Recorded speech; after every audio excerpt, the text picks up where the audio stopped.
દાહોદ જિલ્લાના માછણ ડેમ ખાતે દાહોદ જિલ્લામાં ઉપરવાસમાં થયેલા ભારે વરસાદને કારણે 8 પૈકીના 6 ડેમ ઓવરફ્લો થયા છે।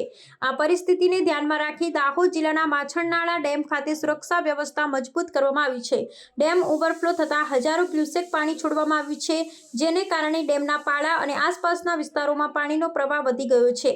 આ સંભવિત જોખમને ધ્યાનમાં રાખીને તંત્ર દ્વારા સહેલાણીઓની અવરજવર પર પ્રતિબંધ મૂકવામાં આવ્યો છે। ડેમ ઓવરફ્લો થતાં અને પાણી છોડવામાં આવતા આ મનોહર દ્રશ્યને જોવા માટે મોટી સંખ્યામાં લોકો ઉમટી રહ્યા છે। ખાસ કરીને યુવાનો અને સહેલાણીઓ આ સ્થળે વિડીયો અને ફોટોગ્રાફ્સ લેવા માટે આવી રહ્યા છે।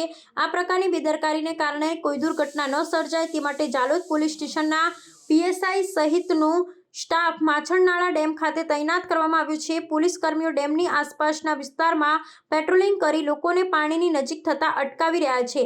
પોલીસ તંત્ર દ્વારા જાહેર સલામતી જાળવવા આ પગલાં લેવામાં આવ્યા છે। લોકોને પાણીના પ્રવાહથી દૂર રહેવા અને જોખમી સ્થળો ન જવાની અપીલ કરવામાં આવી છે। આ ડેમનો પ્રવાહ દાહોદ જિલ્લાના અનેક ગામડાઓમાંથી પસાર થતો હોવાથી નીચાણવાળા વિસ્તારના લોકોને પણ સાવચેત રહેવાની સૂચના આપવામાં આવી છે। તંત્ર દ્વારા પરિસ્થિતિ પર સતત દેખરેખ રાખવામાં આવી રહી છે।